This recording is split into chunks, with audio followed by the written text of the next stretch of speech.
இந்த மூலிகைகளுக்கு அரசரான அருகம்பிள்ளை வணங்கி, ஏன்னா இன்னைக்கு முக்கியமான தொகுப்பு எடுக்க போறோம், இதுல ஆன்மீக சக்தியும் நமக்கு தேவைப்படுது. அதனால அருகம்பிள்ளை வணங்கி, அடுத்து நம்மளுடைய இந்த மூலிகைகளுக்குள்ள அரசியான மஞ்சளை வணங்கி, மஞ்சள் இப்ப நான் சொல்லக்கூடிய இந்த அற்புதமான ஒரு தொகுப்புக்கு முக்கியமான மருந்து. இந்த மஞ்சளையும் வணங்கி, அகஸ்தியர் பெருமானை, சித்தர்களுக்கெல்லாம் தலைவரான அகஸ்தியர் பெருமானை வணங்கி, பூமி தாயும் இந்த விவசாயிகள் நமக்கு கனிகள் காய்கள் எல்லாம் கொடுத்த விவசாயிகளை வணங்கி, இந்த அற்புதமான கேன்சர், அதாவது புற்றுநோய் என்று சொல்லக்கூடிய, எல்லாரும் பயப்படுறாங்க, பயத்தை இந்த தொகுப்புல இருந்து விட்டுருங்க. அதுதான் நான் முதல்ல பதிய வைக்கிறது. அந்த வார்த்தை நமக்குள்ள வரவே கூடாது. கேன்சர், புற்றுநோய்ங்கிற வார்த்தை நமக்குள்ள வரவே கூடாது. அப்படிங்கிறத நம்ம மனசுல முதல்ல பதிய வச்சிடணும்.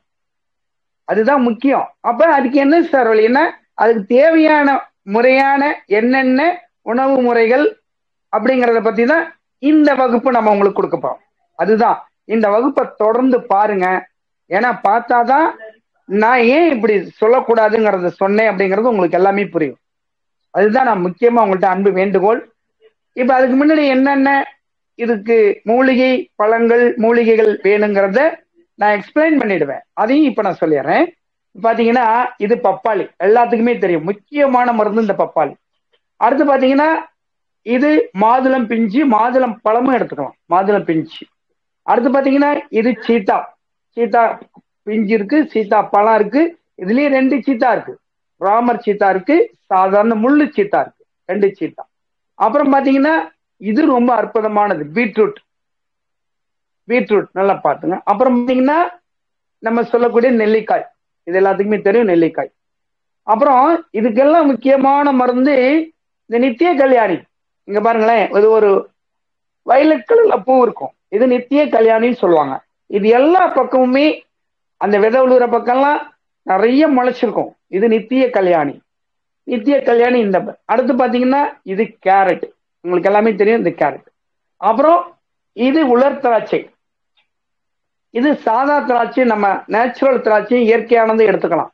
அது இப்ப எடுத்து வச்சேன், அதை எடுத்து வைக்கல, மறந்துட்டோம். அதனால இங்க பாருங்களேன், இது உலர் திராட்சை. இந்த உலர் திராட்சை பார்த்துங்க, இதுதான் உலர் திராட்சை. அப்புறம் இது பாத்தீங்கன்னா சூரியகாந்தி விதை, எல்லாத்துக்கும் தெரியும் சூரியகாந்தி விதை. இது இதுவும் முக்கியமான மருந்து, முக்கியமான ஒரு மூலிகை சூரியகாந்தி விதை. இப்படி அப்புறம் பாத்தீங்கன்னா பனானா, வாழைப்பழம், இந்த வாழைப்பழம், இதெல்லாத்தினுடைய பலன்களினால் இப்ப நான் சொன்ன அந்த ஒரு விதமான நோயிலிருந்து நாம் உறுதியாக விடுபட்டு விடலாம். அதுதான் இந்த கருத்தை நான் இப்ப பதிய வச்சது. புரிஞ்சுட்டீங்களா? அதுதான் இந்த கருத்தை நான் இப்ப பதிய வச்சது. சரிங்கய்யா, இந்த புற்றுநோய் எப்படி உருவாகுது, இதனால் எந்தெந்த பகுதிகள் பாதிக்கப்படும், இது எப்படி எப்படி நம்ம அறிகுறிகளை உணர்றது, இப்ப இந்த மூலிகையெல்லாம் காமிச்சிங்க, இதை எப்படி நம்ம இந்த நோய்க்கு பயன்படுத்துறது அப்படிங்கிற தொகுப்பு தான் இந்த தொகுப்பினுடைய ஒரு சாராம்சம்.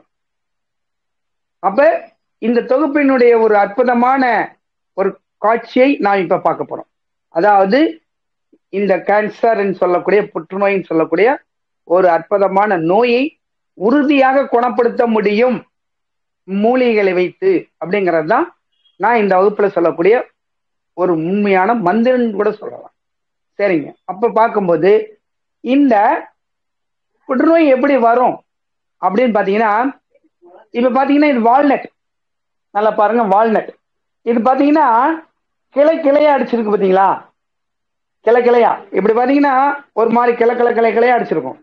இப்ப நம்ம ஒரு இடத்துல போறோம், ஒரு புற்று பார்க்கிறோம், அந்த புற்றுல பாத்தீங்கன்னா அங்கங்க அங்கங்க ஒவ்வொரு ஓட்ட ஓட்ட ஓட்டையா ஓட்ட ஓட்டையா இருக்கும். அதை வச்சுதான் சித்தர்கள் இந்த நோய்க்கே பேர் வச்சிருக்காங்க. அப்ப இது எப்படி வருது அப்படிங்கிறது தான் இப்ப நமக்கு முக்கியமான ஒரு கேள்வி. அதுக்கு முன்னாடி நம்மளுடைய உடல் அங்கங்கள் எல்லாம் உங்களுக்கு தெரியும். இந்த உடல் அங்கங்கள் எல்லாமே பார்த்துட்டு இருக்கோம் இப்ப. அப்ப நம்ம இந்த இருக்கக்கூடிய உடல் அங்கங்கள் அத்தனையுமே நம்ம உடல் உறுப்புகள். இப்ப நான் கையில வச்சுட்டு இருக்கேன் பாத்தீங்கன்னா, இது எல்லாமே நம்ம உடல் உறுப்புகள் தான். எத்தனை உடல் உறுப்புகள் நமக்குள்ள செயல்படுது. இத்தனை செயல்பாடுகள் இருந்தால்தான் நம்மளுடைய இயக்கம், மனிதனுடைய ஒரு சிந்தனைகள், செயல்பாடுகள் எல்லாமே நடக்கும். அப்ப இத்தனை உறுப்புகளும் தான் மேலே தானா செய்யணும். அது செஞ்சுட்டே இருக்கும். நம்ம அதுக்கு இடையூறு பண்ணக்கூடாது. இடையூறு பண்ணாதான் நமக்கு அது ஆபத்தை ஏற்படுத்தும். அதுதான் முக்கியமான ஒரு நிகழ்வு. அப்ப இது எப்படி சார் வருது, இது எப்படி குணப்படுத்த முடியும் அப்படிங்கிற நிலைக்கு நம்ம வந்துருவோம். இப்ப எல்லா உறுப்புகள்லையும் இது வர்றதுக்கு வாய்ப்பு இருக்குங்கிறது நம்ம பார்த்துட்டோம். இது எப்படி வருது, எப்படி நம்ம உடம்புல அறிகுறிகள் ஏற்படும் அப்படிங்கிறத பத்தி தான் இப்ப நம்ம அதனுடைய ஒரு கணிப்பை நம்ம எடுக்க போறோம். அப்படின்னு பார்க்கும்போது நம்ம உடம்புல நிறைய செல்கள் நிறைய உற்பத்தி ஆகிட்டே இருக்கும். எங்க செல்கள் வந்து லட்சக்கணக்கான செல்கள் நம்ம உடம்புல உற்பத்தியா இருக்கும். ஒரு மூளையில பாத்தீங்கன்னாவே 21,500 கனெக்ஷன் இருக்கும். அப்ப பாருங்க எப்படிப்பட்ட அந்த நியூரோன் மூளையினுடைய ஒரு கனெக்ஷன் எப்படி இருக்குன்னு பாத்துங்க. அந்த 21,500 கனெக்ஷன்ல தான் நம்ம சின்ன பிள்ளையில இருந்து, அதாவது விவரம் தெரிஞ்சு நமக்கு ஞாபகம் என்னைக்கு வருதோ அன்னைக்கு பதிய வைத்ததுல இருந்து இன்ன வரலையும் நம்ம நினைஞ்சிட்டு இருக்கோம். இதை காட்டியும் ஒரு கம்ப்யூட்டர் தேவையில்ல, இதை காட்டியும் நமக்கு ஒரு இன்ஸ்ட்ருமெண்டேஷன் தேவையில்லை. நம்ம மூளை தான் நமக்கு எல்லா பகுதியுமே. அப்ப எந்த அளவுக்கு அது செயல்படும் மூளையினுடைய ஒரு அறிவு திறமை. அப்ப இந்த மூளையினுடைய அற்புதமான செயல்பாட்டினால் செல்கள், ரத்தத்தினுடைய செல்கள் உற்பத்தி ஆகி இதுல ஒவ்வொரு செல்கள் வந்து இறந்து போய் வெளியில வந்துடும். யூரின் வழியா, வேர்வை வழியா, நம்மளுடைய காற்றின் மூச்சு காற்று வெளியே விடும் போது இந்த மாதிரிலாம் வெளியே வரும்.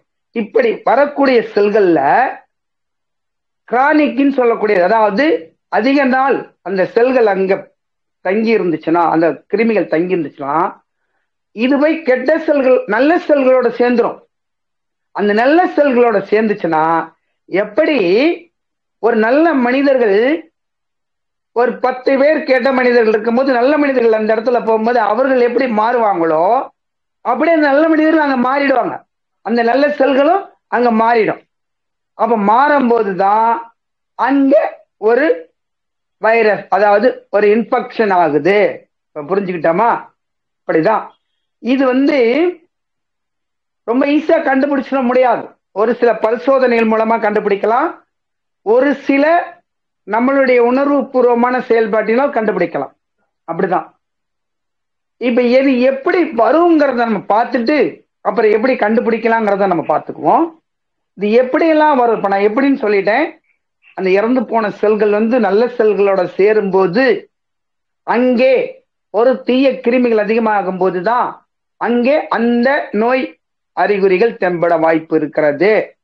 அப்ப அதுக்குதான் இந்த தேவையான ஆன்டி ஆக்சிடென்ட் சொல்லக்கூடிய இந்த மூலிகைகளை நம்ம எடுத்துக்கிட்டோம் அப்படின்னா அந்த கெட்ட செல்கள் இப்ப அதே மாதிரிதான். இப்ப ஒரு 10 நல்லவர்கள்ட்ட ஒரு கெட்டவர் போனா அவருடைய பாஜா பலிக்குமா? பலிக்காது.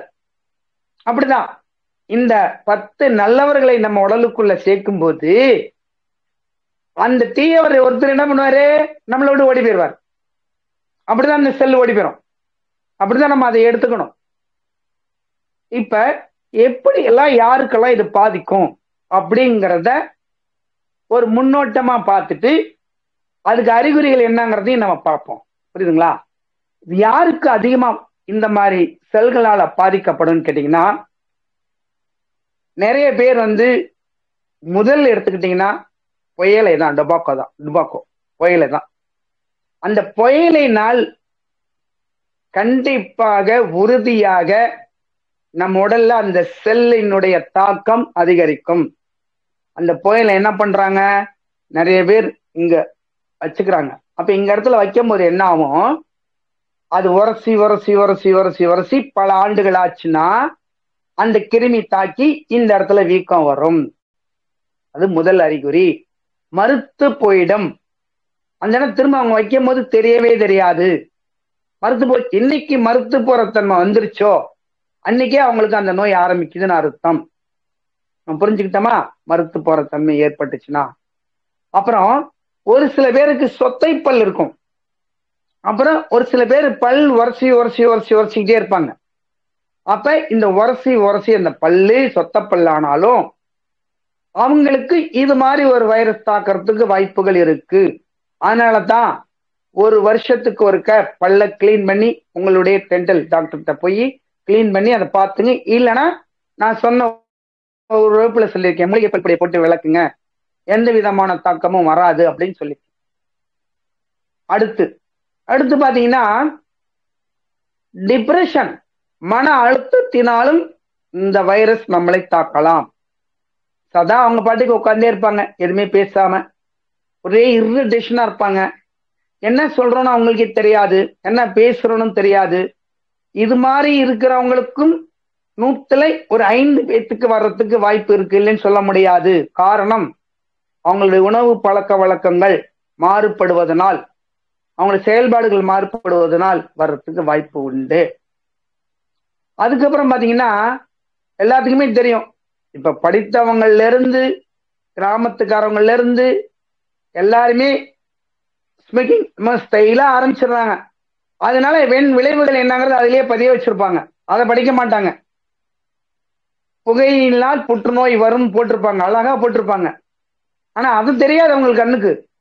ஆனா என்ன தெரியும், அவங்க அந்த காற்றினுடைய விஷத்தை உள்ள இழுக்கிறது தான் தெரியும்.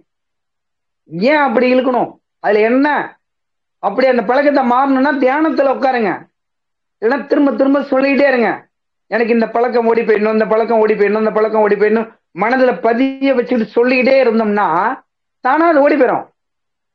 எப்படி படை வீரர்கள் காலால் படை, குதிரை படை, யானை படைன்னு விரட்டி அடிக்கிறோமோ, அது போல இதை சொல்லிக்கிட்டே இருக்க அந்த இது ஓடி போயிடும், எந்த தீய செயலா இருந்தாலும். சொல்ல புரியுதுங்களா? அப்படித்தான் இதை நம்ம எடுத்துக்கணும். அப்ப அதை முதல்ல துரத்தி அடிக்கணும்.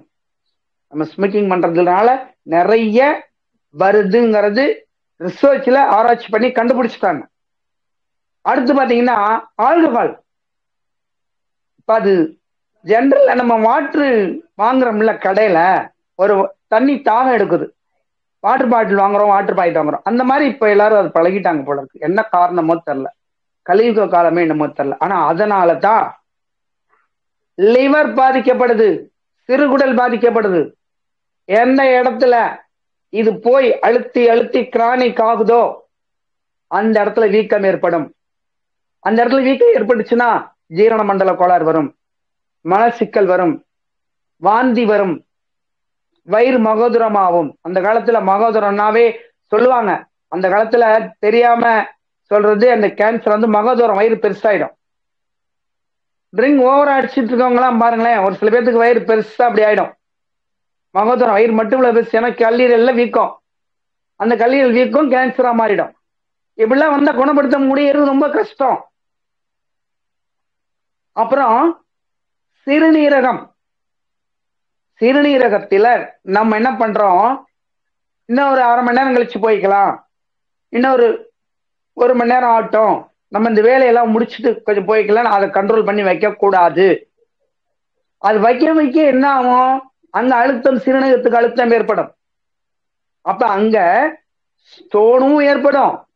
அதே சமயத்துல அழுத்தங்கள் அதிகமான, நான் முன்னாடியே சொல்லியிருக்கேன், எந்த ஒரு இது அழுத்தம் அதிகமா ஏற்பட்டுக்கிட்டே இருக்கோ அங்கே அந்த நான் சொல்லக்கூடிய இந்த வகுப்புல எடுக்கக்கூடிய கேன்சர் நோய் ஏற்படும்.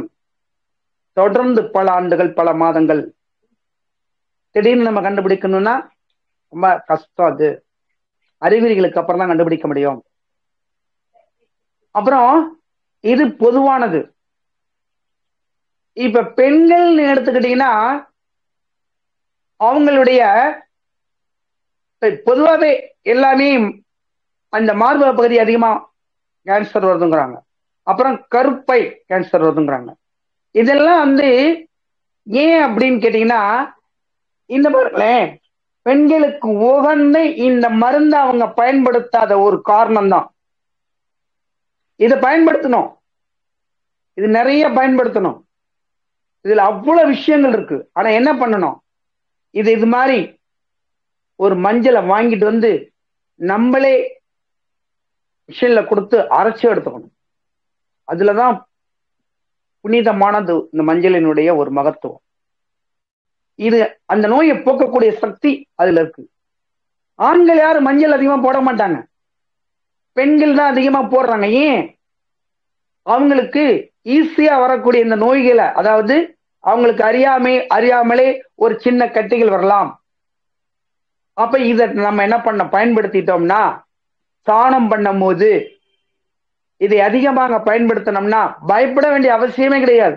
அதை பத்தி நினைப்பே உங்களுக்கு தேவையில்ல. இதுதான் முக்கியம்.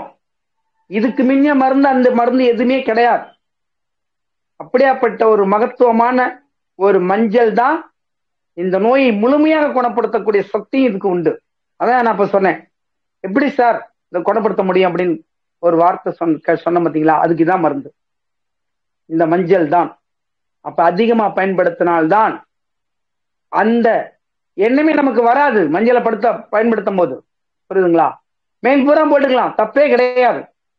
அவ்வளோ ஆன்டி ஆக்சிடென்ட், அதாவது நோய் எதிர்ப்பு சக்தி கொடுக்கக்கூடிய மருந்து இதுதான். நோயை குணப்படுத்தக்கூடிய மருந்து இந்த மஞ்சள் தான்.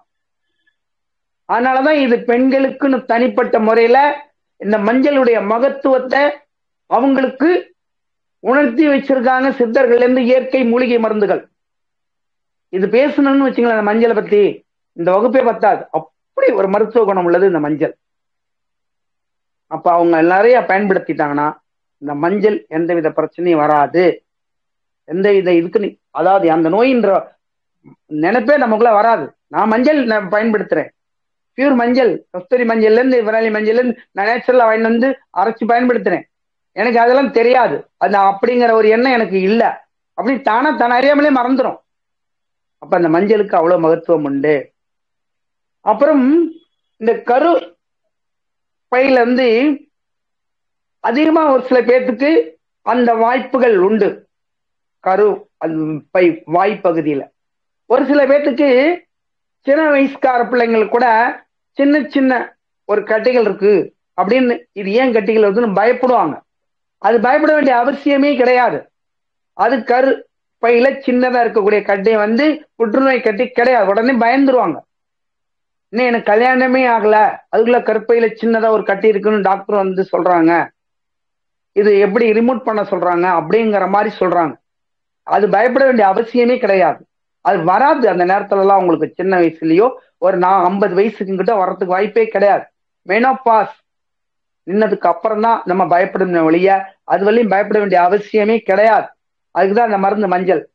அப்ப அது ஏன் சார் அப்படி இருக்கு அப்படின்னா, அவங்களுடைய ட்ரெஸ், மன அழுத்தம், சரியான உணவு முறைகள் இல்லாததுனால இரிட்டேட் பீரியட், அந்த மெனோபாஸ் இரிட்டேட் பீரியட் வந்து தாக்கங்கள் ஏற்படும் போது அங்கே அந்த ஒரு கிளான்ஸ், அதாவது ஒரு சின்ன கட்டி மாதிரி அங்கே தேங்கி நிற்கும் அந்த பிளட்டு. அப்ப அந்த தேங்கி நிற்கிற பிளட் வந்து ஸ்கேன்ல பார்க்கும்போது அந்த இடத்துல ஒரு நீர் கட்டி இருக்கிற மாதிரி தோன்றும். அதுதான் அது வந்து கண்டிப்பா கேன்சர் கிடையவே கிடையாது. அப்ப நீர் கட்டியை கரைக்கிறதுக்கு நிறைய பழங்கள், மெனபாஸ் கரெக்டான முறையில வர்றதுக்கு தேவையான ஒரு உணவு முறைகளை எடுத்துட்டோன்னா ஆட்டோமேட்டிக்கா 2-3 மாசத்துல அது தானாவே கரைஞ்சிடும். அதுக்கு பயப்பட வேண்டிய அவசியமே கிடையாது. அதுதான் நம்ம ரொம்ப புரிஞ்சுக்கணும். புரியுதுங்களா? எல்லாமே பயப்படுறாங்க. அது பயப்பட வேண்டிய அவசியமே கிடையாது. ஏன்னா இந்த தொகுப்புல நான் பேசணுங்கிற அவசியம் இருந்தனால நான் உங்களுக்கு எல்லாம் பதிய வைக்கிறேன். எல்லாரும் தெரிஞ்சுக்கணும். அது பயப்பட வேண்டிய அவசியம் கடுகளவு கூட கிடையாது. நான் சொன்ன மாதிரிதான். அப்ப அது சாதாரண ஒரு நிலை தானே ஒழிய அது வந்து நம்ம நினைக்கக்கூடிய ஒரு கேன்சர் இது கட்டி கிடையாது. அப்ப ஏன் சார் 45 வயசுக்கு மேல வருது அப்படின்னா, ஒரு சில பேட்டுக்கு மன அழுத்தத்தினாலையும் உணவு பற்றாக்குறை, உணவுனுடைய முறைகள் சரியில்லாம இருக்கனாலையோ, இந்த மெனபாஸ் சரியான முறையில் அவங்களுக்கு வராதனாலையோ, ஒயிட் டீச்சர்ஸ் அதிகமா படுறதுனாலையோ அவங்களுக்கு வர்றதுக்கு வாய்ப்பு உண்டு. அப்ப அதுக்குதான் முன்னாடியே டெஸ்ட் பண்ணி பார்த்துட்டோம்னா ஒரு சில காரணங்களினால் 3 முறையில, இப்ப அத ஆங்கில மருத்துவத்தை பத்தி நம்ம எடுத்துக்க கூடாது, ஏன்னா சித்த மருத்துவ மூலிகை இருந்தாலும் ஒரு 3 கிளான்ஸ் மட்டும் நான் கொடுத்துட்டு நம்ம மூலிகைக்கு மருந்து வந்துருவோம். ஹீமோதெரபின்னு ஒரு மருந்து, ஒரு ட்ரீட்மெண்ட் கொடுக்குறாங்க. அப்புறம் அந்த பகுதியை நீக்கி விடுதல், அதாவது இப்ப யூட்ரஸ்ல இது மாதிரி பிரச்சனை இருக்கு, கருப்பையில பிரச்சனை இருக்குன்னா அதை எடுத்துடுறாங்க. 45 வயசுக்கு மேல பிரச்சனை கிடையாது. புரியுதுங்களா? எடுத்துட்டால் அவங்களுக்கு ஒபிசிட்டி ஆயிடும், வேலை செய்ய முடியாது அப்படிங்கறதெல்லாம் எதுவுமே கிடையாது. அது ஒரு பை மாதிரிதான், ஒரு பை தான், சொல்ல போனா ஒரு பை தான். அந்த பையை நம்ம எடுத்து வெளியில போட்டுறோம். அது என்ன பயன்படாது, மறுபடி கருத்தரிக்க பயன்படாது அந்த அந்த ஒரு பகுதி, அவ்வளவுதான். நமக்கு அது தேவையும் இல்லை. ஒரு 45 வயசு 50 வயசுக்கு மேல போயிட்டோம். அப்ப அந்த பையை எடுத்துறது ரொம்ப ரொம்ப நல்லது. புரியுதுங்களா? இதுதான் நம்ம பார்க்க வேண்டிய முக்கியமான காலகட்டம். அப்ப அதுல இருந்துச்சுனால் எடுத்துடலாம். இல்ல வேற ஒரு பகுதியில இருக்கு, ஹேமோதெரபி தான் கொடுக்குறாங்க. ஏன்னா இதெல்லாம் முத்தி போன ஸ்டேஜ். அதுக்கு முன்னாடி நான் எப்படி குணப்படுத்துறேங்கிறத நான் இப்போ உங்களுக்கு சொல்லிடுவேன். இதெல்லாம் வந்து ஃபைனலா வரக்கூடியவங்களுக்கு நான் சொல்லக்கூடிய ஸ்டேஜ். அப்ப ஹீமோதெரபி கொடுத்தாங்கன்னா அவங்களுக்கு என்ன ஆகும், தலையில இருக்க முடியெல்லாம் கொட்டி போயிடும், உடம்பு இழைச்சிருவாங்க. ஏன் நம்ம அந்த அளவுக்கு போனோம்? உணவுகள் எடுத்துக்கலாமே, உணவுலயே கண்டிப்பா நான் குணப்படுத்த முடியும், உறுதியா முடியும். நான் இப்ப சொல்லக்கூடிய உணவுகள் எல்லாம் அப்படியேப்பட்ட மூலிகை நம்மகிட்ட இருக்கும்போது ஏன் நம்ம அந்த அளவுக்கு போவானே? அப்ப அந்த உணவுகளை நம்ம எடுத்துக்கிட்டோம்னா கண்டிப்பாக அந்த விளைவுக்கு போக வேண்டிய அவசியமே கிடையாது. அப்ப இன்னொரு முறை என்னன்னு கேட்டீங்கன்னா ரேஷர் முறைன்னு சொல்லுவாங்க. அதாவது கதிர்வீச்சு மூலியமா அந்த பகுதி, எந்த பகுதி பாதிக்கப்பட்டுச்சோ அந்த பகுதியை ரிமூவ் பண்ணி எடுத்துறது. இப்ப நிறைய பேர் வந்து ஏதோ மாத்திரைகள்லாம் கண்டுபிடிச்சிருக்காங்க, இன்னும் அது இன்னும் வெளியில வரல. அதுவும் வந்து ஒரு மூலிகை சம்பந்தப்பட்ட மருத்துவம் தான் கண்டுபிடிச்சிருக்காங்கன்னு சொல்லி ரீசெண்டா நமக்கு எல்லா நியூஸ் கொடுத்துட்டு இருக்காங்க. அப்ப அதெல்லாம் இன்னும் வெளியில வரல. அதெல்லாம் வந்து பல விலங்கினங்களுக்கு பரிசோதிச்சதுக்கு அப்புறம் தான் நம்ம அதை எடுத்துக்க முடிய காலகட்டத்துல வருவோம். அதெல்லாம் நமக்கு இப்ப வேண்டியதில்லை. நம்ம பரிந்துரை பூரா மூலிகைகளினுடைய மகத்துவத்தினால் இதை நாம் குணப்படுத்த முடியும், உறுதியாக முடியும் அப்படிங்கிறது தான் நம்மளுடைய முதல் விண்ணப்பமே. அப்ப இது யார் யாருக்கு வருங்கிறத நம்ம இடையே சொல்லிட்டேன். திரும்பவும் ஒரு சில பேர்த்துக்கு குரல் மாற்றம் ஏற்பட்டால் உடனடியாக பரிசோதனை பண்ணுங்க. நாக்குல மதமதப்பு அல்லது எங்க ஒரு இடத்துல ஒரு சின்ன புல் அதாவது இருந்துச்சுன்னா பண்ணுங்க. ஜீரண மண்டலத்துல ஏதாவது ஒரு கோளாறு ஏற்பட்டால் பரிசோதனை பண்ணிக்கங்க. நான் சொன்னது போல அந்த மெனோபாஸ் பீரியட்ல ஏதாச்சும் ஒரு தொல்லை இருந்தா பரிசோதனை பண்ணிக்கங்க. இது பரிசோதனையால் நாம் கண்டுபிடித்து விடலாம். திரும்ப அதுக்கு தேவையான மருந்துகளை நம்ம எடுத்துக்கலாம். புரியுதுங்களா? இப்படிதான் நம்ம அதை கண்டுபிடிக்க முடியும். அது நாள்பட்ட இது வந்து ஒரு தொற்று நோயா கிடையாது. ஒருத்தருக்கு இருந்து இன்னொருத்தருக்கு தொற்றுமா? கிடையவே கிடையாதுங்க. அது உறுதியா நம்பிக்கைங்க, தொற்று நோய் கிடையாது. ஆனா இது ஜீன்ஸ் வழியா வருமா? 1,00,000 பேத்துக்கு ஒருத்தருக்கு வர வாய்ப்பு உண்டு. அந்த செல்கள் அவர்களுக்கு இருந்து பரம்பரையாக இருந்தால் 1,00,000 பேத்துக்கு அது வருவதற்கு வாய்ப்பு உண்டு. அதுதான் இந்த ஜீன்ஸ் வழியா வரக்கூடிய ஒரு அற்புதமானது. இப்ப நம்ம எப்படி வருங்கிறத நம்ம பார்த்துட்டோம். ஆங்கில மருத்துவத்துல எப்படி குணப்படுத்தினாங்க அப்படிங்கிறத பத்தி நம்ம பார்த்துட்டோம். இப்ப உணவு முறைக்கு நம்ம வந்துடணும். புரியுதுங்களா? உணவு முறையில என்னென்ன நம்ம எப்படி பயன்படுத்தணும் அப்படிங்கிறது. அப்ப இதுக்கு என்னென்ன உணவு முறைகள்னா, இதுக்கு முக்கியமா நோய் எதிர்ப்பு சக்தி கொடுக்கக்கூடிய மருந்துகளை எடுத்துக்கணும். ஆன்டி ஆக்சிடென்ட், அதாவது ஒமேகா என்று சொல்லக்கூடிய vitamin D, vitamin E, vitamin D7 சொல்லக்கூடிய ஒமேகா, இதெல்லாம் நம்ம எடுத்துக்கணும். இந்த ஒமேகா எல்லாம் எதுல அதிகமா இருக்குன்னா, எந்த ஒரு பொருள் அதாவது பழங்கள்ல விதை அதிகம் பெருசா இருக்கோ அதுல ஒமேகா கண்டிப்பா இருக்கும். இப்ப பாத்தீங்கன்னா நான் இப்ப உங்களுக்கு பப்பாளி காமிக்கிறேன். இந்த பப்பாளியில வைட்டமின் ஏ இருக்கு, டி இருக்கு, நான் சொன்ன இப்ப ஆன்டி ஆக்சிடென்ட் இருக்கு, அந்த ஒமேகா இருக்கு. அப்ப நம்ம என்ன பண்றோம், இந்த பப்பாளி பழத்தை வாரம் 4 முறை குழந்தைகள்ல இருந்து பெரியவங்க வரையும் சாப்பிடலாம். தப்பு இல்ல. ஒரு நாளைக்கு இத பீஸ் போட்டு ஒரு 1/4 பகுதியோ அரை பகுதியோ சாப்பிடலாம், இந்த தோலை சீவிட்டு. அப்ப பப்பாளிக்கு முதல் ஆன்டி ஆக்சிடென்ட் அதிகமா உண்டு. இது சுவை இல்லாதனால இது நீக்கப்படுறாங்க கிடையாது. இது சுவை இருக்கு. அந்த சுவையை நம்ம உணர்ந்துட்டோம்னா இது நமக்கு அடிக்கடி சாப்பிடுன்னு தோணிட்டே இருக்கும்.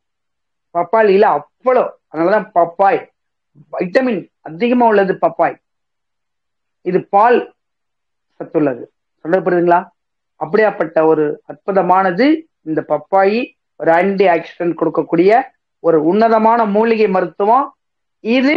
அந்த நான் சொன்ன கேன்சர் நோயை தொடர்ந்து சாப்பிட்டுட்டு வந்தோம்னா குணப்படுத்துவதற்கு 100% உண்மையா இருக்கு பப்பாய். இதை மட்டும் சாப்பிட்டா போதுமா சார்? எப்படி குணப்படுத்த முடியும்? தொடர்ந்து இன்னும் பல மூலிகைகள் நம்ம எடுத்துக்கணும், இதையும் சாப்பிடணும். அடுத்து பாத்தீங்கன்னா, நான் முன்னாடி சொல்லியிருக்கேன், இந்த மாதுளம் பழத்துல ஆன்டி ஆக்சிடென்ட் அதிகமா உள்ள இந்த தோல், இந்த தோல் மட்டும் போடுங்க. உள்ள இருக்க அந்த விதைய பெருசா இருக்கும், அதை மிக்சர் போட்டு அடிச்சு குடிச்சிருங்க. இந்த தோலை வந்து இஞ்சி புதினா போட்டு, இஞ்சியும் புதினாவும் போட்டு நல்லா கொதிக்க வச்சு கொஞ்சமா பனக்கல்கண்டோ நாட்டு சர்க்கரையை போட்டு குடிச்சு பாருங்களேன். அடியே நான் அதை சொன்னேன், நானே பயன்படுத்திட்டு இருக்கேன். அதனுடைய உண்மையை நான் உணர்றேன். அந்த தோற்பு தன்மையினால எனக்கு எந்த விதமான டயர்ட்னஸும் இல்லாம இருக்கு. அப்படி ஒரு சக்தி இந்த ஒரு மாதுளம் பழத்துக்கு உண்டு. இந்த மாதுளம் பிஞ்சு இதை நீங்க எடுத்து கூட கடிச்சு திங்கலாம், ஜென்ரலாவே சாப்பிடலாம், நல்லா அலம்பிட்டு சாப்பிடலாம். இல்லைன்னா மிக்சியில போட்டு அடிச்சு அதெல்லாம் வடிகட்டிட்டு கூட நம்ம இல்லைன்னா அப்படியே கூட சாப்பிடலாம். மாதுளம் பிஞ்சுக்கு அவ்வளோ ஆன்டி ஆக்சிடென்ட் உண்டு இந்த மாதுளம் பிஞ்சு. இப்ப பாத்தீங்கன்னா 2 எடுத்துட்டோம். அடுத்து பாத்தீங்கன்னா உங்களுக்கு எல்லாமே தெரியும் நெல்லிக்காய். இதுவும் வாரத்துல 4 நாள் மத்தியான நேரத்துல எடுத்துக்கங்க. நெல்லிக்காய்க்கு அவ்வளவு மகத்துவம் உண்டு. காலையில மத்தியானம் இரவு எப்ப வேணாலும் எடுத்துக்கலாம், தப்பு கிடையாது. இதுல உள்ள பாத்தீங்கன்னா விதை பெருசா இருக்கும், அந்த விதையை நம்ம எடுத்து போட்டுரும். இதை கட் பண்ணி மிக்சியில போட்டு அடிச்சு நம்ம நீட்டா வடிகட்டி கொஞ்சோண்டு சால்ட் போட்டு குடிச்சு பாருங்களேன். இந்த இதுல அவ்வளவு நோய் எதிர்ப்பு சக்தி உண்டு இந்த நெல்லிக்காய்க்கு. நெல்லிக்காயில நீரிழிவு கூட கண்ட்ரோல் ஆகுது. ஆன்டி ஆக்சிடென்ட் ஒமேகான்னு சொல்லக்கூடிய அந்த வைட்டமின் அதிகமா இருக்கு. அதிகமா பெண்கள் நிறைய பயன்படுத்தக்கூடியது இந்த நெல்லிக்காய். அவங்களுடைய அந்த கருவறை பைக்கு உகந்த மூலிகை மருந்து. எந்த ஒரு வித பிரச்சனையா இருந்தாலும் ரிலீஃப் ஆயிடும். நீங்க தொடர்ந்து 48 நாள் வெயிட் டிஸ்சார்ஜ் கூட சாப்பிட்டு பாருங்களேன் இந்த நெல்லிக்காயை மட்டும். அவ்வளவு அருமையான ஒரு மருந்து நெல்லிக்காய். ஏன்னா இதெல்லாம் வந்து துவர்ப்புது, இது ஒரு டேஸ்ட் இல்ல, ஐஸ்கிரீம் தான் டேஸ்டா இருக்குன்னா அதுக்கு போயிடுறாங்க. இதை குழந்தைங்களுக்கு கொடுங்க, அவ்வளவு சத்து இருக்கு இந்த நெல்லிக்காயனுடைய மகத்துவம். அப்புறம் பாத்தீங்கன்னா எல்லாத்துக்குமே தெரியும் பனானா, வாழைப்பழம். இத சப்போஸ் நீரிழிவுக்காரங்க அதிகமா சாப்பிடக்கூடாதுன்னு சொல்றாங்க, அது உண்மைதான், சாப்பிடக்கூடாது, சர்க்கரை நோய் அதிகமாயிரும். ஒரு 1/4 பழம் சாப்பிடலாம்.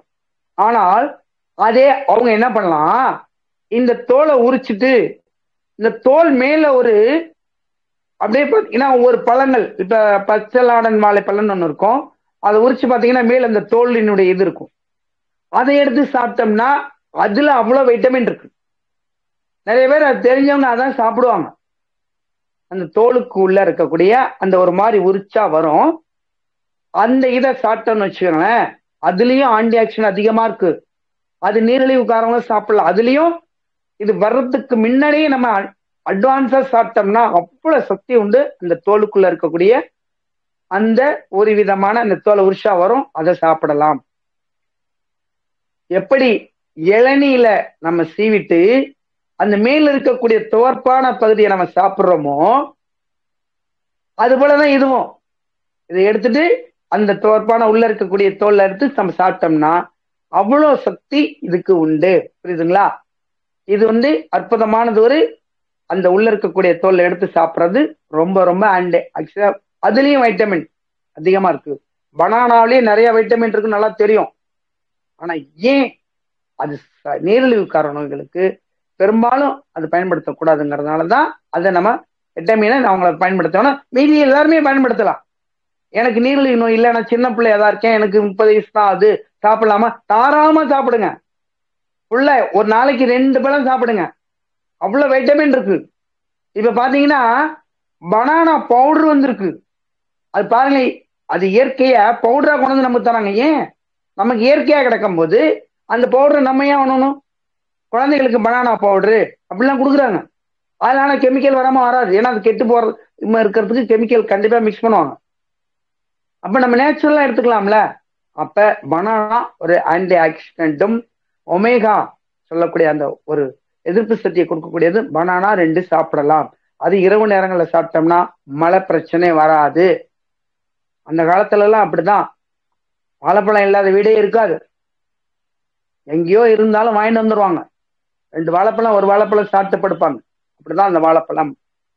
அப்புறம் எல்லாத்துக்குமே தெரியும், அதிக காய்கறியில நோய் எதிர்ப்பு சக்தியை கொடுக்கக்கூடியது கேரட்டு, பீட்ரூட்டு. இந்த பீட்ரூட்டை பார்த்துருக்கோம். இந்த பீட்ரூட் என்ன பண்ணுங்க, நல்லா அலம்பிடுங்க, தோலெல்லாம் சீவாதீங்க. மேக்சிமம் ஒவ்வொரு பொருள்கள்ல தோல்லையும் வைட்டமின் இருக்கு. இந்த தோலை எடுத்துடாதீங்க. எப்படி வாழைக்காயிலையும் தோலை எடுக்காம அப்படியே போட்டு சாப்பிடுறாங்க. ஒரு சில இடத்துல அந்த வாழைக்காயில அந்த தோல்லையும் வைட்டமின் இருக்கு. அதனாலதான் நம்ம அப்படியே பயன்படுத்தலாம். வாழைக்காய் சீவிட்டு பயன்படுத்துவாங்க. இந்த பச்சிலாம் போடும்போது பாருங்க, வாழைக்காய் அந்த தோலை சீவவே மாட்டாங்க, அப்படியேதான் போடுவாங்க. அப்ப ஏன் நம்ம உணவுக்கு அதை அப்படியே தோலோட பயன்படுத்தக்கூடாது? தாராளமா பயன்படுத்தலாம். அது மாதிரி இதை என்ன பண்ணுங்க, நல்லா அலம்பிட்டு நல்லா கட் பண்ணி மிக்சியில போட்டு அடிச்சு காலையில ஒரு 1/2 டம்ளர் மட்டும் குழந்தைகளுக்கு நீங்களுக்கு மட்டும் சாப்பிடுங்களேன். அதெல்லாம் டேஸ்டா தான் இருக்கும். நேச்சுரல் இது. ஒரு 1/2 டம்ளர் இல்லைன்னா கொஞ்சோண்டு நாட்டு சர்க்கரையோ அல்லது ஏதாச்சும் ஒரு உப்பு கொஞ்சம் டேஸ்ட்டுக்கு போட்டு சாப்பிட்டு பாருங்களேன். அவ்வளவு நோய் எதிர்ப்பு சக்தி உள்ளது. நான் சொன்ன அந்த நோய்க்கு முக்கியமா தீரக்கூடிய ஒரு அற்புதமான ஒரு காய் இந்த பீட்ரூட். பீட்ரூட்டை பயன்படுத்தி பார்த்துட்டு, ஏன்னா ஒரு சில பேர்த்துக்கு ரத்த சோகையினால கூட நம்மளை அறியாமல் உடல்ல ரத்தம் குறையும். அப்ப கூட அந்த நோய் வர்றதுக்கு வாய்ப்புகள் இருக்கு. நான் இப்ப சொன்ன காரணத்தினாலதான் நோய்கள் வரும்னு சொல்ல முடியாது. அதாவது ஸ்மோக்கிங்னால, ட்ரிங்க்ஸ்னால, இதனாலதான் வர முடியும்னு சொல்ல முடியாது. பல விதங்கள்ல நம்ம உடம்புக்குள்ள வரலாம். ஆனா அதை நினைக்க கூடாது. நம்ம ஏன் நினைக்கணும்? நம்ம தான் உணவு எடுத்துக்கிறோமே, நல்ல கட்டுப்பாடு எடுத்துக்கிறோமே, அப்புறம் இருக்காது. இதுல நான் இப்ப சொன்னேன் பாத்தீங்களா, அது மாதிரிதான் ஒருத்தர் என்ன பண்ணாரு, நிறைய மைக்ல பேசிட்டே இருப்பார். நிறைய பேர், ரொம்ப பேர் பாத்தீங்கன்னா பேசிட்டே இருப்பாங்க. அவங்களுக்கு தொண்டை கரகரப்பு ஏற்படும். அப்ப என்ன பண்ணுவாங்க, இந்த ஹால்ஸ்ன்னு சொல்லிட்டு ஒன்னு எடுத்து சப்பிக்கும் வாக்குல போட்டுப்பாங்க. அப்படியே அது மாதிரி போடும்போது அவருக்கு என்ன ஆயிடுச்சு, தொடர்ந்து பல வருஷங்களா அதை பயன்படுத்திட்டே இருந்திருக்காரு. ஆனா அவருக்கு எந்த கெட்ட பழக்கமுமே கிடையாது. அந்த ஹால்ஸ், அந்த செல்சில்ஸினுடைய ரியாக்ஷன் அவர் நாக்கு கடையில வச்சுட்டோ எங்கேயோ வச்சு பண்ணிருக்கும் போது அந்த இடம் மறுத்து போய் அங்க இந்த நோய் ஏற்பட்டிருக்கு. அப்ப அவங்க எல்லாம் கேக்குறாங்க, அவருக்கு எந்த விதமான பழக்கமும் கிடையாது, அவர் எந்த விதமான தீய பழக்க வழக்கம் கிடையாது, எப்படி இவருக்கு இந்த நோய் வந்திருக்கும்? அவர் பயில யூஸ் பண்றது இல்ல, ஸ்மோக்கிங் யூஸ் பண்றது இல்ல, ட்ரிங்க்ஸ் யூஸ் பண்றது இல்ல, அப்ப எப்படி வந்திருக்கும்னு பயங்கர டிஸ்கஸ் பண்ணும் போது அப்ப அவரு அந்த ஹால்ஸ் யூஸ் பண்ணி தொடர்ந்து வச்சுட்டே இருந்திருக்காரு. அப்ப அதனுடைய கெமிக்கல் என்ன ஆயிருக்கு, அவருக்கு அதுல போய் இன்ஃபெக்ஷன் ஆகி அப்படியே மறுத்து போய் அது அப்படியே அந்த நோய் மாதிரி வந்துருச்சு. அப்ப பாத்தீங்களா எத்தனை விதத்துல நமக்கு அது வந்திருக்குன்னு. அப்படியே வந்திருக்கு.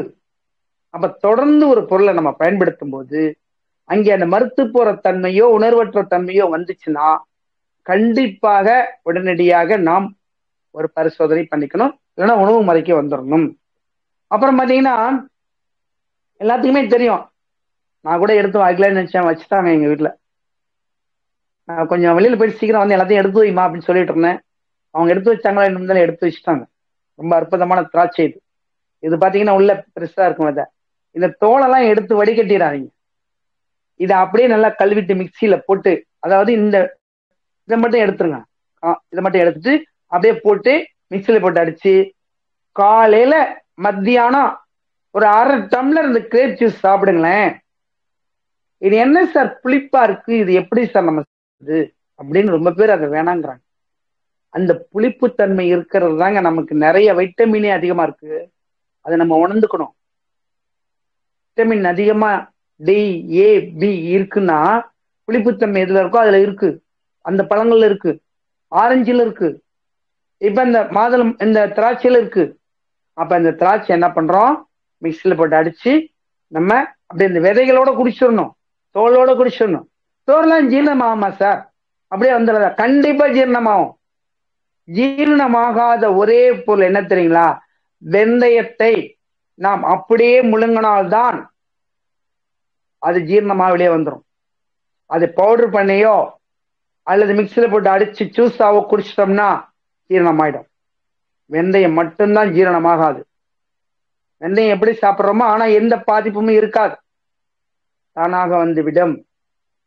எப்படி ஒரு குழந்தைகள்லாம் பாத்தீங்கன்னா சின்னதா ஒரு குண்டு சாப்பிடும், குண்டு அதாவது விளையாண்டுட்டே இருக்கும், சின்ன குண்டு, அது உள்ள முயங்கிடுச்சுன்னா உடனே அது மலமிளைக்கு வெளியே கூட வெளியே வந்துடும். 2 வாட்டி பேதிக்க வாழைப்பழம் கொடுத்தோம்னா வந்துடும். அது செரிமானமே ஆகாது, பயப்பட வேண்டிய அவசியமே கிடையாது. அந்த அளவுக்கு நம்மளுடைய குடலின் சிறுகுடல் பெருங்குடலினுடைய ஒரு பாதைகள் எங்கேயுமே தடங்கள் இல்லாமல் மலக்குடல் வரலையும் அதனுடைய வாழ்வுகள் கரெக்டா வேலை செஞ்சு கொண்டாந்து தள்ளி விட்டுரும். அப்படியாப்பட்ட மலக்குடல் நம்மளோட இல்லை இயங்கிட்டு இருக்கு. சிறுகுடல் பெருகுடல்லாம் ஆனா வந்துடும், செரிமானம் ஆகாது. அப்படி நம்ம தோல் சாப்பிட்டோம்னா கண்டிப்பா செரிமானம் ஆகி வெளியில வந்துடும். புரியுதுங்களா? அப்ப திராட்சை ரொம்ப அற்புதமான மருந்து. அப்புறம் பாத்தீங்கன்னா இதே உலர் திராட்சையும் எடுத்துக்கலாம். நைட்ல ஊற போட்டு அதுலயும் பெண்கள் அதிகமா அந்த உலர் திராட்சை சாப்பிட்டாங்கன்னா இந்த ரத்த சோகை, நான் சொன்ன இந்த மீனோபாஸ் ப்ராப்ளம் இருக்கிறவங்க டெய்லி 10 போட்டு உங்களுடைய வாழ்க்கை முழுவதும் சாப்பிடுங்க, தப்பே கிடையாது. 48 நாளுங்கிறதுலாம் கணக்கு கிடையாது. நைட்டு 10 ஊற போட்டுருங்க, காலை எழுந்திரிச்சோன்ன அந்த தண்ணியும், ஆனா என்ன பண்ணுங்க, ஒரு கழுவு கழுவிட்டு அப்புறம் ஊற போடுங்க. ஒரு கழுவு கழுவிடுங்க, அது திரும்ப ஊற போடுங்க.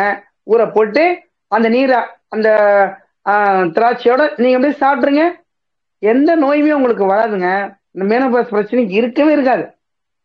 அவ்வளவு அருமையான அந்த உலர் திராட்சை, அதுலயும் விதை பெருசா இருக்க திராட்சை வாங்கி பாருங்களேன், அவ்வளவு சக்தி நம்ம உடம்புக்கு கிடைக்கக்கூடியது அந்த உலர் திராட்சையினுடைய சக்தி. அப்ப உலர் திராட்சை நமக்கு ரொம்ப ஒரு பயன் உள்ளது அப்படிங்கிறத நம்ம பார்த்துட்டோம். அப்புறம் பாத்தீங்கன்னா நம்ம சொன்னது போலதான் இந்த கேரட், இது எல்லாருமே நீங்க மிக்சியில போட்டு அடிக்கணுங்கிற அவசியமே கிடையாது. இது கூட நேச்சுரலா சாப்பிட முடியாது. இது நேச்சுரலா தயவு செய்து பெண்மணிகள், சின்ன குழந்தைகள், ஒரு 5 வயசுக்கு மேல தானாக உணவு எடுத்துக்கக்கூடிய குழந்தைகளுக்கு நேச்சுரலா கொடுங்க.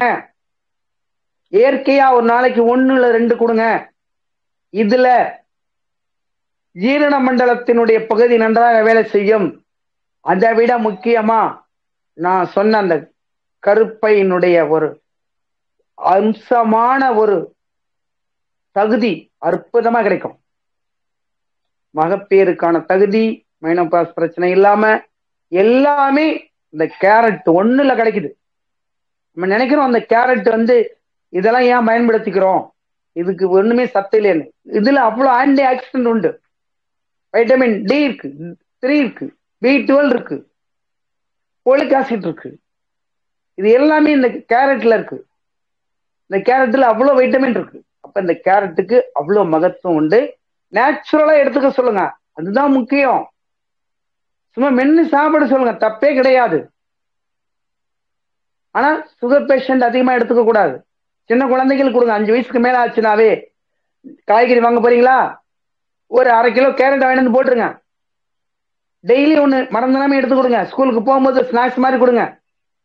அந்த பாக்ஸ்ல போட்டு கொடுத்து மதியான நேரத்துல சாப்பிட்டுக்குமான்னு சொல்லுங்க. அவ்வளவு அருமையானது இந்த கேரட். 2 பேருமே சாப்பிடலாம், ஆண்கள் சாப்பிடலாம், பெண்கள் சாப்பிடலாம், தப்பே கிடையாது. கேரட் நேச்சுரலா சாப்பிடறதுல இல்ல சார் நீங்க அப்படிதான் கிடையாது, எல்லாருமே எடுத்துக்கலாம். ஏன்னா இதுல வைட்டமின் அவ்வளவு இருக்கு இந்த கேரட். அப்ப நம்ம கேரட்டை கண்டிப்பாக இந்த தொகுப்பை பார்க்கறவங்க அத்தனை பேரும் கேரட்டை விடக்கூடாது, கேரட்டை பயன்படுத்தணும். பொதுவா நான் சொல்றேன், அந்த பெண்கள் அதிகமா பயன்படுத்தணும். இந்த கேரட்டோட சக்தி அப்படி இருக்கு. அப்புறம் பாத்தீங்கன்னா இந்த நித்திய கல்யாணி ரோஸ் கலர் பார்த்திருக்கீங்களா? இந்த நித்திய கல்யாணி பூவை ஜென்ரலாவே பெண்கள் ஒரு 10 பூ எடுத்து மென்னு சாப்பிட்டுட்டு கொஞ்சம் தண்ணி குடிச்சுக்கலாம். எங்கேயாச்சும் நம்ம பாக்குறோம், இது பாய்ச்சல் ஆமா சார், கிடையவே கிடையாது. நேச்சுரலான ஒரு மூலிகைக்கு எந்த பாய்ச்சலும் கிடையாது, ஒரு சில மூலிகைகளை தவிர. அது நமக்கு தெரியாத இடத்துலதான் அது இருக்கும். தெரிந்த இடத்துல அந்த மூலிகைகளை நம்ம பார்க்க முடியாது. அதாவது விஷத்தன்மை ஏற்படுத்தக்கூடிய மூலிகைகளை நம்ம தெரிஞ்ச இடத்துல பார்க்க முடியாது. அப்ப எல்லா மூலிகைகளுமே நம்ம உயிரோடு உடலோடு சேர்ந்து உணர்வோடு இருக்கக்கூடிய மூலிகைகள் தான். அப்ப இந்த நித்திய கல்யாணி பூ பண்ணீங்களா? இந்த பூ பாருங்க, மஞ்சள் கலரா இருக்கும், வெள்ளை கலரா இருக்கும், வயலட் கலரா இருக்கும். நீங்க எந்த பூ வேணாலும் எடுத்துங்க. நித்திய கல்யாணி பூக்கு அவ்வளவு சக்தி உண்டு. அப்ப 10 பூ எடுத்து வாரத்துல 2 நாளைக்கு 3 நாளைக்கு சார் அது வந்துட்டு தான் சாப்பிடணுமா? கிடையாது. நான் மறுபடியும் சொல்றேன், இது வர்றதுக்கு முன்னாடி அந்த எண்ணங்களை இல்லாம நான் இதை எடுத்துக்கணும் அப்படிங்கிறது தான் என்னுடைய முதல் தொகுப்பே அதான். அப்புறம் பாத்தீங்கன்னா சூரியகாந்தி, இது விதை பாத்தீங்கன்னா இதுவும் பெரிய விதையா தான் இருக்கும். சூரியகாந்தி இது என்ன கிடைக்கும், யூஸ் பண்ணிக்கலாம். சூரியகாந்தி என்ன, இந்த விதையை நல்லா ஊற போட்டு நல்ல முளைப்பருவ மாதிரி வர வச்சு அதை நம்ம இதோட கொஞ்சோண்டு கடலை, அப்புறம் மொச்சை, அப்புறம் பயிர் வகைகள் இதெல்லாம் போட்டு கொஞ்சம் அப்படியே தேன் ஊற்றி அதை மிக்ஸ் பண்ணி அப்படியே நம்ம சாப்பிடலாம். அந்த நெட்ஸ்ல நான் சொல்ற விதைகள்ல அற்புதமா ஆன்டி ஆக்சிடென்ட் அதிகமா உண்டு. இங்க பாருங்க, பாதாம் இருக்கு. இந்த பாதாம் நைட்டு ஊற போட்டுது, காலையில எடுத்து அது தோலை உரிச்சிட்டு ஒரு 2 சாப்பிடுங்க. அவ்வளவு சக்தி. இது ஜென்ரலாவே உடம்புக்கு தேவையான ஆட்கள் நம்ம கொடுத்துட்டே இருக்கோம். ஒன்லி தேவைப்படுறவங்க தான் அதிகமா சாப்பிடுங்கிற கணக்கெல்லாம் கிடையாது. பொதுவாவே நெட்ஸ்ல இதெல்லாம் அருமையான மருந்து பாதாம். இது ஆனா என்ன பண்ணணும், தோலோட மென்னு சாப்பிடக்கூடாது. இதை நைட்டு ஊற போடணும், அந்த தோலை உரிச்சிடணும், அந்த பாதாம் பருப்பை எடுத்து நம்ம சாப்பிடணும். அப்ப இது அவ்வளவு அற்புதமான சக்தி படைத்தது இந்த பாதாம். இப்படிதான் ஒவ்வொரு நெட்ஸ்லயும் நம்ம பயன்படுத்துறோம். இப்ப நிறைவாக நாம ஒரு மூலிகையை பார்க்க போறோம்.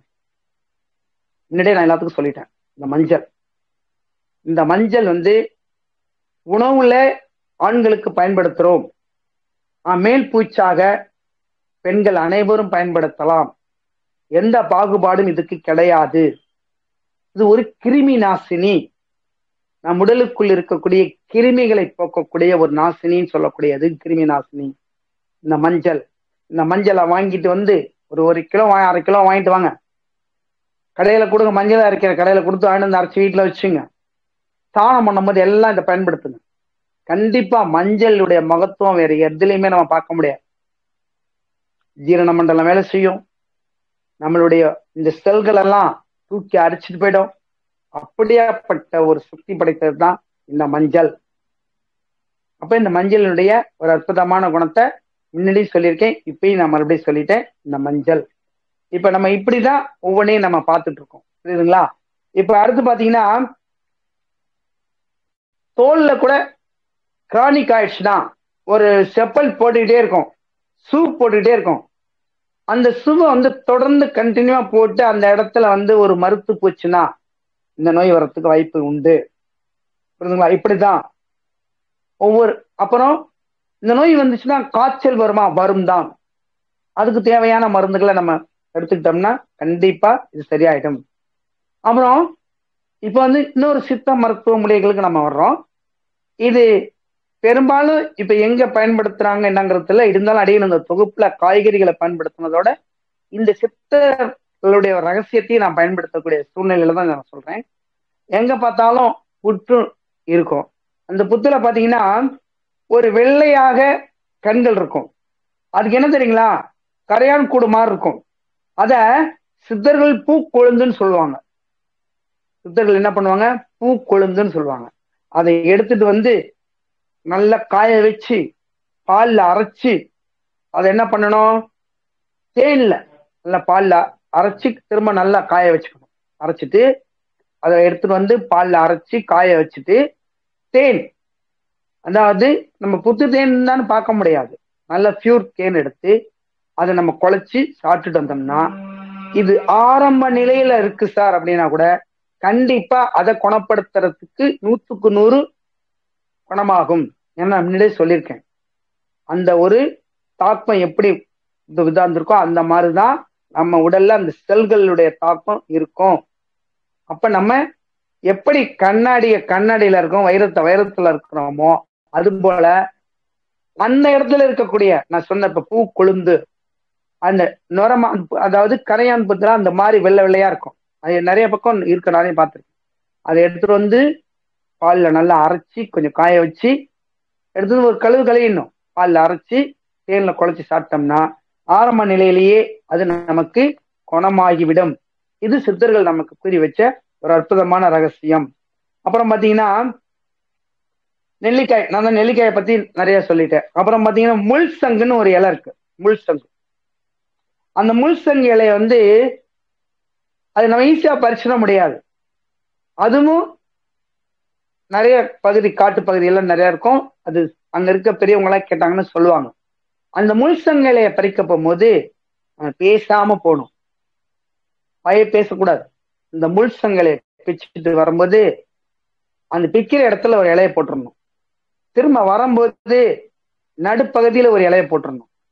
அப்புறம் அந்த முள் சங்கு இலையை நம்ம அரைக்கும் போது அந்த இடத்துல ஒரு இலையை போட்டுடணும். இதெல்லாம் சாஸ்திரங்கள் நமக்கு சொல்லி வச்சுட்டு போன ஒரு உண்மைகள். இப்படிதான் இப்ப ஒரு மூலிகை பறிக்கணும்னா அதுக்கு ஒரு சாஸ்திரம் இருக்கு. ஒன்னொன்ன மூலிகை நம்ம ஒரு ரொம்ப பரிசுத்தமான மூலிகைகள் நிறைய இருக்கு. அதுக்கெல்லாம் ஒரு சில சாஸ்திரங்களை சொல்லிதான் நம்ம அதை பறிக்கணும். அது சிஸ்டர்கள் நிறைய சொல்லி வச்சுட்டு போயிருக்காங்க நமக்கு. இந்த மூலிகைகளை பறிக்கும் போது இந்த இதை சொல்லணும், இதை இப்படிதான் கொண்டுட்டு வரணும் அப்படின்னு. அந்த மாதிரிதான் இந்த முள் சங்கு இலைய அப்ப அந்த இடத்துல அரைச்சு நம்ம என்ன பண்றோம், ஒரு நெல்லிக்காய் அளவு காலையிலயும் ராத்திரியும் சாப்பிட்டோம்னா நமக்கு ஆரம்ப நிலையில இருக்கக்கூடிய ஒரு விதமான அந்த நோயிலிருந்து நம்ம குணப்படுத்தலாம். அப்புறம் அந்த காலத்துல எல்லாம் இதை யாரும் தப்பா நினைச்சுக்க கூடாது. அந்த காலத்துல எல்லாம் பெரியவங்க என்ன பண்ணுவாங்க, இது மாதிரி ஒரு கட்டி வீக்கம் வந்துச்சுன்னா எச்சம், அதாவது புறா எச்சத்தை எடுத்துட்டு வந்து அதை அப்படியே ஒரு துணி, வெள்ளை துணியில வச்சு கொஞ்சம் சூடுபடுத்தி ஒத்தரம் கொடுப்பாங்க. இப்பதான் அதுதான் இப்ப நம்ம சொன்ன அந்த சிகிச்சை பகுதிகிற மாதிரி. அது மாதிரி இதை எடுத்துட்டு வந்து வெயில்ல நல்லா காய வச்சுட்டு அது நல்லா பொடி பண்ணி வச்சுட்டு, அதாவது கோழி எச்சத்தையும் புறா எச்சத்தையும் கொஞ்சோண்டு ஏன்னா சூடு பண்ணி அதை அப்படியே அந்த வீக்கம் இருக்க இடத்துல நம்ம ஒத்தரம் கொடுத்தோம்னா அந்த கிருமிகள் எல்லாம் அப்படியே டெட் ஆயிடும். அவ்வளவு சக்தி உள்ளது. இதை ரொம்ப பேர் சித்தர்கள் வந்து இல்லை சொல்லக்கூடாது அப்படின்னாங்க. இருந்தாலும் அடியின் இந்த தொகுப்புல எல்லாரும் தெரிஞ்சுக்கணும். ஏன்னா இப்ப வயலுக்கு போடுற உரம் எச்சங்கள் தான் நிறைய போடுறோம். அது ஆனா அது என்ன பண்ணுது, இந்த தாவரங்கள் இப்ப ஆட்டு எச்சம் இருக்கு, மாட்டு எச்சம் இருக்கு, அதெல்லாம் போடுறோம். அந்த தாவரங்கள் என்ன பண்ணுது, அது ஒரு உயிரோட்டு சக்தியை எடுத்துக்கிட்டு நமக்கு பழங்களை கொடுக்குது. அப்ப நம்ம அதை பார்க்கவே கூடாது, அந்த எச்சத்தை நம்ம நினைக்க கூடாது. நமக்கு தேவையான நல்ல பழங்கள். அப்ப அந்த தாவரங்கள் எப்படி சக்தியை எடுத்துக்குதோ அது போலதான் இந்த எச்சங்களை நம்ம என்ன பண்றோம், நல்லா காய வச்சு அதை எடுத்துட்டு கொஞ்சம் ஹீட் பண்ணி அதை அப்படியே ஒத்தனம் கொடுத்தோம்னா, இப்ப சப்போஸ் ஒருத்தருக்கு இந்த இடத்துல வீங்கிச்சு, வலி தாங்கலை அப்படின்னா அந்த ஒத்தரம் தாராளமா கொடுக்கலாம், தப்பு கிடையாது. இது எக்ஸ்டர்னல் தான் நம்ம பயன்படுத்துறோம், வெளி பிரயோகம் தான் நம்ம பயன்படுத்துறோம். இது சித்தர்கள் நமக்கு ரகசியமா கூறி வச்சதை நான் அந்த தொகுப்புல உங்களுக்கு சொன்னேன். ஏன்னா அந்த காலத்துல ஓலைச்சுவடியில பல மூலிகைகள் மறந்து எல்லாமே அழைக்கப்பட்டிருக்கு. ரொம்ப பேர் மறைச்சிட்டு போயிட்டாங்க, அது தெரியல. ஒவ்வொரு சில சின்ன சின்ன மூலிகைகள் இப்ப அதோட ஒண்ணு மறந்து இப்ப இந்த இப்பயே பாத்தீங்களா, நான் ஒண்ணு மறந்துட்டேன். என்னன்னா தக்காளியில அவ்வளவு ஆன்டி ஆக்சிடென்ட் உண்டு. தக்காளி ரசம் தினமும் குடிங்க, இந்த நோய்க்கு வரத்துக்கு வாய்ப்பே கிடையாது. சார் தக்காளி குடிச்சா ஸ்டோன் வருமே, ஐயா ஸ்டோன் இருக்கவங்களை விடுங்கயா, நீங்க சாப்பிடலாம், நம்ம ஜென்ரலா இருக்கவங்க சாப்பிடலாம், தப்பே கிடையாது. தக்காளிக்கு அவ்வளவு மகத்துவம் உள்ளது. அதனாலதான் நம்ம பாத்தீங்கன்னா உணவுப் பொருள்கள் எல்லாமே வீட்டுல வச்சிருக்க அந்த நம்மளுடைய ஒவ்வொரு மூலிகை பொருளையும் பாருங்க, சோம்பு, கசகசா, அதுல ஜீரகம், மிளகு. இப்ப பாத்தீங்கன்னா இதுக்கு கூட ஒரு அற்புதமான மருந்து வெள்ளை மிளகு, கேளுங்க, விலை கூட வரும். ஆனா ஸ்டார்டிங் ஸ்டேஜ் வருதா, அந்த வெள்ளை மிளகை எடுத்துட்டு வந்து நல்லா பவுடர் பண்ணி நல்லா தேன்ல குழஞ்சு ஒரு மண்டலம் கொடுங்க, அந்த கிருமி எங்க ஓடி போதே தெரியாது. அப்படியாப்பட்டது வெள்ளை மிளகு. ஆனா ஆன்டி ஆக்சிடென்ட் அதிகமா உள்ளது. எப்படி நம்ம அதிக எதிர்ப்பு சக்தி இந்த கருஞ்சீரகத்துல பார்த்திருக்கோமோ அது போல வெள்ளை மிளகுலையும் உண்டு. வெள்ளை மிளகுல அவ்வளவு சக்தி உண்டு. அப்ப அந்த வெள்ளை மிளகை நம்ம எடுத்துக்கிறோம். இது போலதான் ஒவ்வொருத்தரும் நம்மளுடைய இந்த மூலிகைகளினுடைய மகத்துவத்தை நம்ம எடுத்து பார்த்தோம்னா ரொம்ப ரொம்ப அற்புதங்கள் நிறைய நடந்துட்டு இருக்கு. அப்புறம் பொதுவா பாத்தீங்கன்னா தானாவே குணமாகக்கூடிய வாய்ப்புகள் இந்த நோய்களுக்கு உண்டு. இப்ப இந்த நோய் நம்ம அறிகுறிகள் பார்த்துட்டோம் அப்படின்னு இந்த மூலிகைகள்லாம் பார்த்து சாப்பிட்டுட்டு இருக்கோம். அப்புறம் திடீர்னு காய்ச்சல் வந்துருது. அந்த காய்ச்சலுக்கு ஏதோ ஒரு மருந்துகள் நமக்கு கொடுக்க போகும்போது அந்த மருந்துகள் அவர்கள் உடம்புல தேவைப்படுற செல் அழிக்கும் போது இந்த செல்லையும் சேர்த்து அழிச்சிருது. அப்ப பாருங்களேன், நம்ம உடம்பு எப்படியாப்பட்ட சூழ்நிலையில இருக்கு. ஒருத்தருக்கு நோய் வந்து இந்த மருந்து கொடுக்கணும்னா அது அவருக்கு ஒத்துக்குமா, இந்த மருந்து அவருக்கு பயன்படுத்த முடியுமான்னு ஆராய்ச்சி பண்ணி தான் வெளியில கொடுக்குறாங்க. அதாவது அமெரிக்கால இருந்து பல நாட்டுகள்ல டெஸ்ட் பண்ணி தான் கொடுக்குறாங்க. ஒரு டாக்டர் எழுதுவாங்க, இது இவருக்கு பயன்படக்கூடிய செல்கள்ல இருக்கா, இதை அவர் கொடுத்தோம்னா இந்த செல்கள் அவருக்கு தாங்கக்கூடிய சக்தியில குணப்படுத்த முடியுமான்னு அவங்க அதை ஆராய்ச்சி பண்ணி தான் திரும்ப கொடுப்பாங்க. ஆனா இங்கதான் நம்ம ஒண்ணு மெடிக்கல்ல போய் எல்லாம் வாங்கிடுறோம். அது பயன்படுதோ இல்லையோ தலைவலிக்கு ஒரு மாத்திரையை போடுறோம். ஏன் கொஞ்ச நேரம் அப்படியே அமைதியா தியானத்துல உட்காந்துட்டு 2 சைடு வெத்தலையை பிச்சு நெத்தியில ஒட்டிக்கிட்டு அமைதியா உட்காருங்களேன். காற்றோட்டமான இடத்துல உட்காருங்களேன், நல்லா பிரீத்திங் பண்ணுங்களேன். தலைவலி எங்க போகுதுன்னே தெரியாதுங்க. நமக்குள்ள இருக்கக்கூடிய மருந்தை நம்மளை எடுத்துக்கலாம். அவ்வளவு சக்தி உண்டுங்க நம்ம கிட்ட இருக்கக்கூடிய ஒரு அமைதியான ஒரு தோற்றமும். அந்த அமைதிக்கு அது ஏன் தலைவலி வருது? தூக்கம் இல்லாதனால, நம்மளோட டிப்ரெஷன்னால, மூளைக்கு அதிகமா வேலை கொடுத்ததுனால தலைவலி வருது. அப்ப நம்ம அந்த ஓய்வை கொடுத்துட்டோம்னா தலைவலி தானாக நின்றுவிடும். அப்ப நம்ம மாத்திரைக்கு போக வேண்டிய அவசியமே கிடையாது. அப்படிதான் நம்ம ஒவ்வொன்றையும் பயன்படுத்திக்கிட்டு இருக்கோம். அப்ப இந்த நோயினுடைய ஒவ்வொரு தாக்கங்களையும் நம்ம எப்படி குணமாவதுங்கிறதையும் நம்ம பார்த்துருவோம். ஒருத்தருக்கு வந்துருச்சு, எந்த டெஸ்ட் அவருக்கு இருக்குங்கிறத கண்டுபிடிச்சிட்டாங்க, ஆனா அவருக்கு திடீர்னு ஒரு காய்ச்சல் வந்திருக்கு, அல்லது வேற ஏதோ ஒரு டிசென்ட்ரி ஏதோ ஒரு நோய் வந்திருக்கு. அப்ப அதுக்கு தேவையான மருந்துகள் அவர்கள் கொடுக்க போகும்போது இந்த நோய் குணமா இருக்குன்னு ஆராய்ச்சியில கண்டுபிடிச்சிட்டாங்க. ஏன் எது இப்படி இந்த நோய் குணமாச்சு அப்படின்னா இவங்களுக்கு கொடுத்த அந்த மருந்து மாத்திரைகள்ல அந்த செல்களுடைய தாக்கங்கள் அங்க அவருக்கு வேலை செய்யல. அப்ப தானாக குணமாகி விட்டது. இப்படியும் ஒரு சக்தி உண்டு. இது ஆன்மீக ரீதியாக நான் சொல்ற மாதிரி, நான் இது மாதிரி பிரார்த்தனை வச்சுக்கிட்டேன் ஏதோ ஒரு மூலியமா எனக்கு குணமாகணும்னு, அப்ப அந்த பிரார்த்தனை மூலியமா எப்படியோ எனக்கு குணமாச்சு அப்படிங்கிற ஒரு நம்பிக்கை நமக்குள்ள. இப்படிதான் நாம இந்த கேன்சர் நோயை பற்றியோ புற்றுநோயை பற்றியோ எல்லளவு கூட நம்ம மனதில் நினைக்க கூடாது, கவலைப்படக்கூடாது. அதே மாதிரி நான் சொன்ன இப்ப இந்த மூலிகைகள் மருந்துகள் எல்லாத்தையுமே எடுத்துங்க, நேச்சுரலா எடுத்துங்க, இயற்கையா எடுத்துங்க, தப்பு கிடையாது. அது இன்னும் சொல்ல போனா அசைவ உணவுல நிறைய வெளிநாட்டுக்காரங்கள என்ன பண்றாங்க, அதிகம் ஒமேகா மீன்ல இருக்குன்னு சொல்லிட்டு மீன் எடுத்துக்கிறாங்க. தப்பு இல்ல, மீன் அசைவம் சாப்பிட்றவங்க மீன் எடுத்துக்கலாம். மீன்ல omega, vitamin A, vitamin D அதிகமா இருக்குன்றாங்க. ரிசர்ச்ல கண்டுபிடிச்சிருக்காங்க. அவங்களுக்கு இந்த நோயெல்லாம் வரலன்னு கண்டுபிடிச்சிருக்காங்க. அப்ப மீன் மட்டும் ஏன் சார் பரிந்துரைக்க பண்றீங்க? ஏன்னா இந்த காலத்துல ஒரு குறிப்பிட்ட நபர் மட்டும்தான் சைவங்கிறத எடுத்துக்கிறாங்க, மீதி எல்லாம் அசைவத்துக்கு வந்துடுறாங்க. அசைவத்துல இறைச்சிகளை நிப்பாட்டி விட்டு கோழி இறைச்சி வேணா, ஆட்டு இறைச்சி வேணா, ஏன் இந்த மீன் எடுத்துக்கலாம்ல, அசைவம் எனக்கு தேவைதான், அசைவம் இல்லாம என்னால உணவு அருந்த முடியலன்னா இந்த மீன் எடுத்துங்க. இது உங்களுக்கு தேவையான வைட்டமின் எல்லாத்தையும் கொடுக்குது, கண்ணுக்கு பார்வை கொடுக்குது, குழந்தைங்களுக்கு கொடுங்க, வேக வச்சு கொடுங்க, தப்பு இல்ல. ஏன் சார் இதை பரிந்துரை பண்றீங்க? கிடையாது, நான் பரிந்துரைக்கல. நோய் தீர்க்கக்கூடிய அதுவும் ஒரு மருந்து அப்படிங்கிறத நான் சொல்றேன். ஆனா காய வச்சதை எடுத்துருக்காதீங்க, காய வச்சதை எடுக்காதீங்க. ஃபுட் பாய்சன் ஆகும், இல்லைன்னா டைஜஷன் ப்ராப்ளம் வரும். நேச்சுரலா அப்பைக்கப்ப வாங்கிட்டு வந்து வேக வைத்ததை அசைவம் சாப்பிட்றவங்க தாராளமாக மீன் மட்டும் இந்த நோயை தீர்க்கறதுக்கு எடுத்துக்கலாம், தப்பு கிடையாது. அப்ப நீரிழிவு நோய் மீன் சாப்பிடலாமா? சாப்பிடலாங்க, ஆனா இறைச்சி சாப்பிடக்கூடாது. மீன் சீக்கிரமா டைஜஷன் ஆகும், அது நீர்ல உள்ள ஒரு பகுதி, சீக்கிரமா டைஜஷன் ஆகும். மீன் வேக வைத்தது எடுத்துக்கலாம். அப்ப இப்படித்தான் நம்ம ஒவ்வொரு உணவுகளையும் நம்ம பயன்படுத்தணும். அதை விட இந்த நோய் வராமல் இருப்பதற்கு மனம் தியானத்துல உட்காரணும். உடல் பயிற்சிகள் ஒரு 20 நிமிஷம் தினமும் எடுத்துக்கணும்.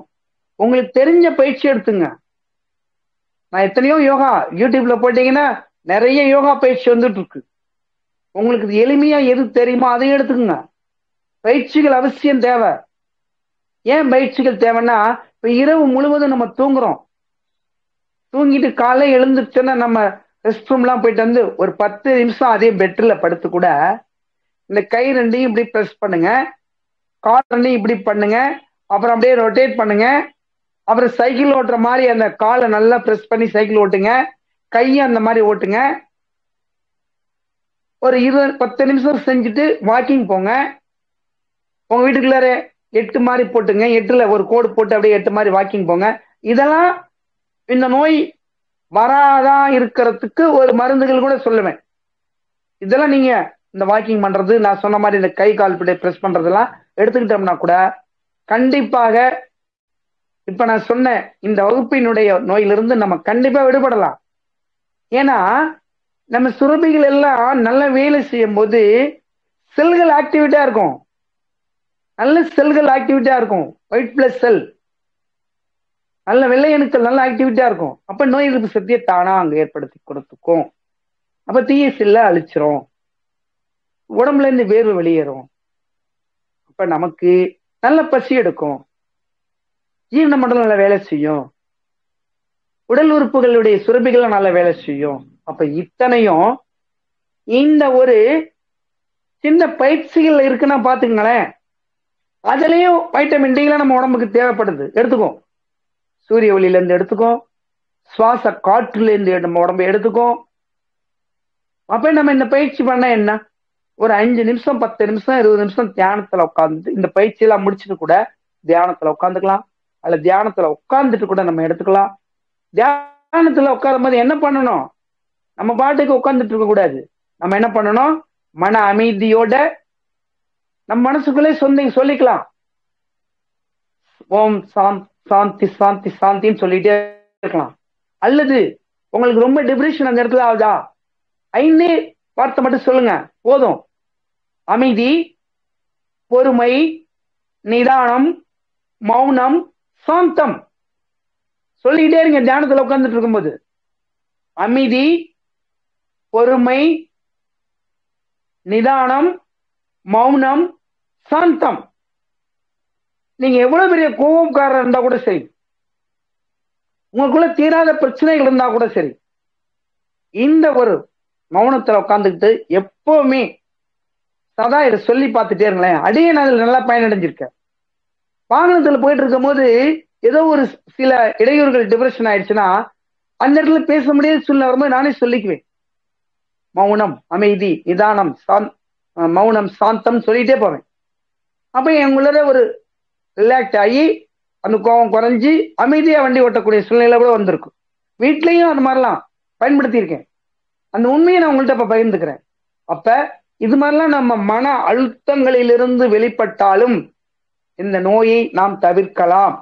இதுதான் நான் இங்க பாயிண்ட்ஸா சொல்றது. மன அழுத்தங்களிலிருந்து நான் சொல்லக்கூடிய இப்ப இந்த மாதிரி ஒரு சில என்ன நிகழ்வுகளை சொன்னாலும் இந்த மாதிரி வரக்கூடிய தீராத நோய்கள் இருந்து நாம் விடுபடலாம். அப்ப பாருங்க, நம்ம உடலுக்குள்ள இருக்கக்கூடிய உயிர் இருக்கக்கூடிய இரத்த நாளங்களுடைய இரத்த செல்களுடைய ஒவ்வொரு தானா இயங்கக்கூடிய அந்த உறுப்புகளுக்கு நாம எவ்வளவு சிம்பிளா ஒவ்வொரு பயிற்சி கொடுத்துட்டு இருக்கோம். நான் ஓட சொல்ல, கடினமா ஓடுங்கள, ரொம்ப தூரம் சைக்கிள் ஓட்டி மிதிச்சு பயிற்சி எடுங்கள, சிம்பிளா செய்ய சொல்றேன், அவ்வளவுதான். இது நம்ம வீட்டுல இருந்தே பண்ணக்கூடியது. பண்ணி பாருங்க. 48 நாள் உங்களுக்கு எந்த நோயினே மனசுல வராது, எண்ணங்களே வராது. எனக்கு நோய் இருக்குங்கிற மனசுல அந்த நோய் எல்லாமே ஓடிடும். அப்படியாப்பட்ட ஒரு சூழ்நிலையில நம்மளுடைய உடல்நிலையும் நம்மளுடைய உயிரையும் இந்த நோயிலிருந்து காத்து என்றென்றும் வளமுடனும் நலமுடனும் வாழ்க்கையில் ஆரோக்கியமே நமக்கு நம்பிக்கை, நம்பிக்கையே நமக்கு ஆரோக்கியம், ஆரோக்கியமே நமக்கு நம்பிக்கை, நம்பிக்கையே நமக்கு ஆரோக்கியம் என்று ஒரு அற்புதமான இந்த தொகுப்பை எனக்கு வாய்ப்பளித்த அன்பு உள்ளங்களுக்கு நன்றிகள் கூறி விடைபெறுகிறேன். நன்றிகள், நன்றிகள், நன்றிகள். நமஸ்காரம், நமஸ்காரம், நமஸ்காரம்.